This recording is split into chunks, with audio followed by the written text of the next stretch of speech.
All right, greetings and thank you for joining us. We're here at the Sovereign Society's Global Currency Expo. I'm here with Bud Conrad. He's the chief economist for KC Research. Bud, thank you for joining us. Welcome. But let's talk about the currency war that's going all around the globe. Everybody talks about it. You've actually seen it now in mainstream press. This race to the bottom. What are your thoughts on the ultimate goal of these countries, Japan, the U.S., Brazil, entering into something like this as a sovereign nation, doing this with their currency? It's absolutely amazing to me that across the planet, the central banks have all agreed they're in a race to debase. They are trying to decrease the value of their currency, and they say that it's good for us because it will increase the ability of a country to export, since the cost of manufacturing decreases in competitive world terms when they destroy their own currency. Therefore, there may be some more investment and people will keep their jobs. But look at, that means everybody in the country where they have most of their assets denominated in that currency gets poorer because the currency is worth less. Not only is it being done in the US, it's being done wildly in Europe, it's being done even more aggressively, and I'd like to talk about Japan, as of announced just on Thursday. The idea that you want to destroy your wealth is patently upside down, dumb, and insane. Now, how they get away with doing this is amazing. What's the fear in having a stronger currency? A stronger currency means the people that have assets, like a bank account, increase in value, their purchasing power, and it should be good for the citizens of a country to have a strong currency. Think of Granny with her savings account. She will want to have an asset in that savings account that at least keeps its value, not gets weaker by being destroyed by the central bank. And that's a really sad situation, because most of the people who are going to be hurt who save in dollars is the poorer side of the economic scale. They save only in dollars. They don't even have money to buy a stock or gold or a house. So what is the big scare? You're an economist. You have a lot of economist friends, I'm certain of. What is everyone's fear of deflation? Why is it so bad if I can afford more when I go to the grocery store? I think that's overstated. The fear of deflation is that to a debtor, their debts are denominated in a higher valued currency, and therefore they have to pay back at higher levels. I don't fear deflation at all, not with what all the central banks of the world are doing. I do fear there'll be dislocations from significant inflation. But let's think about the central bankers. They've told us it's good for us. How does that happen? Yeah. It's not good for us. Well, what is a central banker? They are usually an arm of the government with a strong bias to help and support the banking system, the financial sector. Now, if you have the printing press, the golden goose, the goose that lays golden eggs, it's kind of fun to run that printing press for yourself and your buddies, the government and the banks.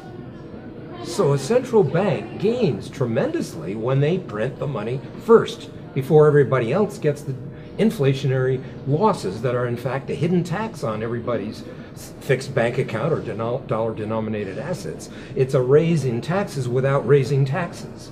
So the central bank is telling us it's good for the economy, it's going to improve unemployment, when in fact what it's going to do is make themselves, the bankers and the governments, able to continue to kick the can down the road one more time and keep the system going at the destruction of uneducated, unaware people. Not like this conference. I think everybody in this conference is pretty aware. But I think the general populace doesn't understand that the federal government's arm that prints money isn't there to help the economy and improve unemployment. Printing up, think about it, just plain logically. Anybody who does this for about 10 seconds with clear thought says, will an economy get better because the central bank prints money? Prints up pieces of paper with dead presidents on it. No, they don't even have to print it. Yeah. Gerald Celente has this one comment. The paper money of today isn't even worth the paper it's not printed on, because it's electronic bits. Yeah. Does putting electronic bits in a computer do anything to improve the wealth of the nation? Now, my point of all that is it's a scam to say that it is going to help our nation, when in fact it's going to help the bankers, the government, and the Federal Reserve itself. Now, most people are indebted to a bank. Let's say like your mortgage. You know, you're going to ultimately, the inflation could help you because you're paying back the mortgage with cheaper dollars. Now, is this just a margin of error? Because obviously this doesn't benefit the bank, in the sense that the bank that might be a negative for the bank, but the bank benefits so much more on investing in commodities or controlling more real estate, I guess. What would be the why would banks do something that makes it easier for the masses to pay their debts off? Well, let's be specific about how the Fed bailed out the banks in the last crisis. They bought up the toxic waste that's on the books of banks that wasn't worth probably the valuation that the Federal Reserve gave them for that toxic waste. A direct benefit, unmanaged by any congressional oversight, many billions of dollars. The Federal Reserve went from $800 billion balance sheet to 3.2 today, and is projected in my books to go to 6 trillion before they are done with this in about 2016, 2017. They're going to continually print out more money, buying up. Half of it is mortgage-backed securities today. I am quite sure that the mortgage-backed security market is greatly bolstered by the Federal Reserve bidding at $40 billion every month to take that off of the market and keep the prices higher, which of course means lower interest rates, which is why housing is such an attractive investment at this point. When you can get a 30-year mortgage at 3.5%, you will probably be paying that 30-year mortgage off in a much devalued dollar from all this printing that's used to drive the rate down. In fact, the Federal Reserve is helping the economy in the short term, but they're destroying it in the long term. We are going to hit a crisis that is even bigger than the last one because we haven't fixed anything. Let's move to somebody who's way ahead of us, Japan. Why haven't they experienced severe inflation or even hyperinflation with what they've been doing? Well, there's several reasons. The first one is trade surplus that they've had for many years. Everybody wanted a Sony, a Walkman. Even today, Toyota is the world's largest automobile manufacturer. Japanese are very smart. I worked for a company that was owned 40% by the Japanese. I have tremendous respect for their culture, but I feel pain for their future. The Japanese have not had high inflation because they own their own debt. They didn't have to sell it to foreigners. They didn't have to clear it in a worldwide marketplace. It's owned by the pension funds that went and bought up the government debt, in large part, something called Post, for example. But now the Japanese population is not only aging, like our own, like many after World War II, baby boomer, now the retirement boomer, becoming a net spender of its savings by taking down its retirement programs. Those retirement programs were buying the Japanese government debt.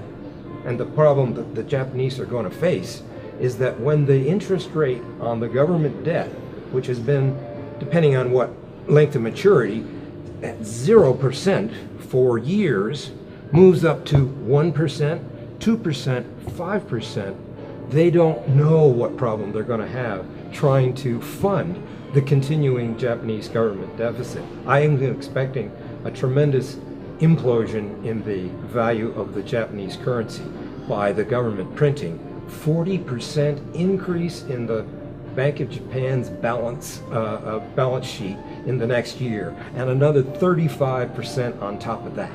It's going to be one of the worst bubbles in terms of a currency turnaround that the world has seen, in my opinion. Wow, they've gotten really serious about their inflation.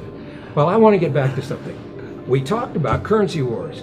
I said the central banks are lying to us. Why are they doing it? They're doing it to bail out their friends and their buddies and create wealth for themselves at the expense of everybody else, and hiding that from us by giving the false reason that they are out to help us. I want to make sure that's on the table. No, that's a good point, because Bernanke says QE helps the economy. Let's go on something that most people are familiar with, at least that are watching this interview. They're familiar with what quantitative easing is. Okay, Bernanke says it's helping the economy. Is it? Probably a little in the short term. We've had a rather large recovery in financial assets, namely the stock market. Bonds are extremely high priced, which means interest rates are very low from this stimulus. What's it really doing, though? Let's talk about Bernanke and the theory of how economies work. I think he completely misinterpreted the Depression. He got his PhD in this, he's written papers on it. He told us what he was going to do in his 2002 papers and talks about extraordinary measures to help an economy in trouble beyond changing the interest rate.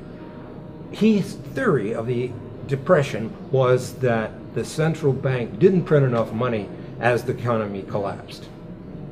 The central bank did try, but they couldn't do as much in days when we had a peg to a gold standard. But I don't think that's what really caused the Depression. The Depression came because World War I put the United States in a strong position for exports, exported to everybody. We were the China of the 20s, in the sense that we had these tremendous, expansive economy of our own and trade surpluses. We collected the world's gold until they ran out, at which point they stopped buying, and we had a depression, which we couldn't dig ourselves out of until World War II. That's a huge change, and printing up money didn't fix the Depression, and printing up money now isn't fixing this one. I just want to put it on the table. What gets you going is having jobs by being competitive, and you have competitiveness, because I live in Silicon Valley, by having better technology, doing things better than the other guys have figured out how to do it, so they want your ideas. When you look at Japan, the United States, where does this all end? What is going to happen? Are we looking at something within the next 3 or 4 years, like a 2008 style event? Or is this something that can go on for another 15, 20 years? Tough question. The question I get all the time, and I'm reluctant because I've been wrong to say it's going to happen right away. But I don't see how this gets beyond about 3 years, which is sort of your suggestion. But I wanted to sort of be clear that I don't know. But it seems to me the trajectory for all the world's banking systems of going down the escalator hand in hand and saying there's no change, we're all going down together, the valuation of the dollar versus the euro versus the yen.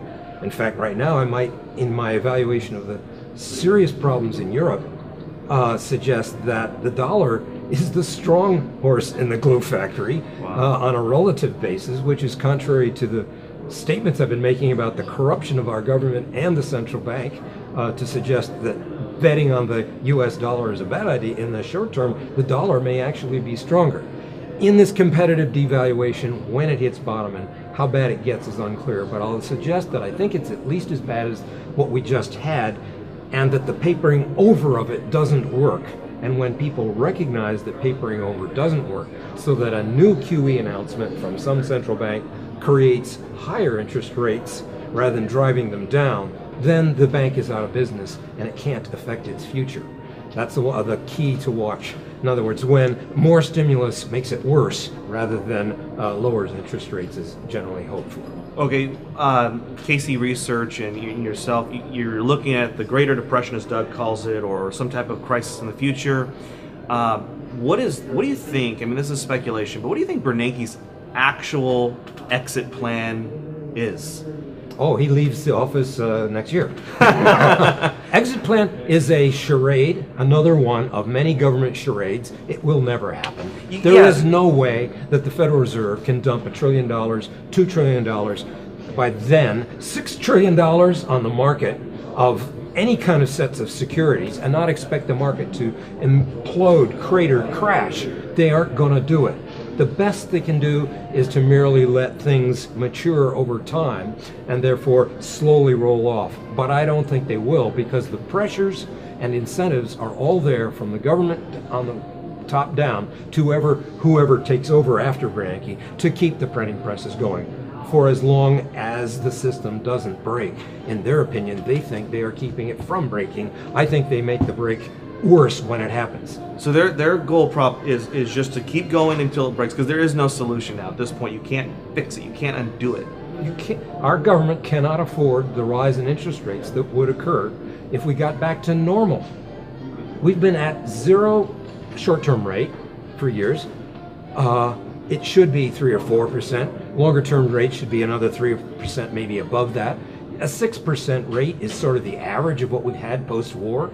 At 6% rather than 1 or 2% we're now at, that's triple what we now are. Our interest payment on our outstanding debt, which is now 16 trillion, but by then will be 20 or 25 trillion, goes to absorb almost all the tax revenue that's available. It doesn't work. Yeah. Similarly, if you add in the retirement benefit requirements of baby boomers, the expected trajectory of $100 trillion of present value future liabilities on those on the books, it doesn't work. This disaster is on track. There is nobody able to take it off track. I don't see a fix in Washington to austerity or screwing old people, excuse me for your TV, for making things difficult for older people. I do think that the collapse of currencies worldwide in the next 3 years is on track. So ultimately, when you make a statement like that, what is after that? Is there going to be a new currency in the United States, a new currency in the globe? What's next? In my lifetime. You think Now, there'll be I've got some gray hair. new U.S. dollar? A new U.S. dollar. It seems to be with a new promise of some sort that this time they won't really debase it, create inflation that runs out of control, but will keep pushing. An honest time. But it's what was done in Argentina about 6 times, in Brazil, in Peru, just everywhere, all the former communist countries, most African countries. We have the second oldest currency in the world in the U.S. Most Americans don't realize that it's normal for a government to get overspent, fall apart, and have to issue new currency. Yeah. It's just the normal process about once a generation. The only longer currencies, the British pound, and they're pretty weak right now too. I think the whole world currency system is about to face a major Greater Depression kind of event where new issuance with new promises will be required to keep the system going. In closing, Bud, where do you go for safety? And for some people, where do you go to profit? The longest recommendation I have made is gold, the non-credit instrument that is not backed by somebody else. It is just itself. But that relates to other investments, physical investments. Real estate, for example, is a real thing. If you can buy it leveraged at very low interest rate for a long period of time, that seems like a good thing to do. Casey Research is closely involved with a huge investment of real estate in Argentina. We have a booth here, it's worth checking out. Yeah, I just saw it. The other kinds of things would be the commodities themselves, grains. They've jumped on the droughts and the world situation, but in terms of a long-term history, they are still behind other things that have moved up, oil, and that is general physical commodities. These are all the ways which you are closer to having something that will protect you. Even stocks, I'm not as excited about stocks, but there's no reason to say that stocks aren't a claim on real assets. If we have wild inflation, stocks will also move up, protecting that loss that you might have. In fact, I think all investments should be looked at as denominated in what? And in this case, all paper currencies look like a problem ready to explode. So therefore what you want are things that will move the price in phony paper systems much higher, even as they stay the same. Gold has not changed since the element was invented by God somewhere long before we came along. It's not something that happened this last decade that it went up 8 times from what it was before. It's really same old stuff. Now, why has the dollar had so much strength against gold for the last 2 years? You know, I'm almost on the side of suggesting that there are powers that be who would just as soon not see it get too far out of control. But I have no direct evidence of it, because my own image is that the problems we're facing over this last 2 years of continual printing more paper money and not being a safe investment in any currency are actually worse. But on the other hand, if you look at it, gold has been ahead of almost everything else over that decade. So maybe it's a pause that has to do with just plain old markets getting tired. My long-term vision is just as positive about gold, though. Bud Conrad of KCResearch.com, thank you so much for joining us. It was fun. I appreciate your time, sir.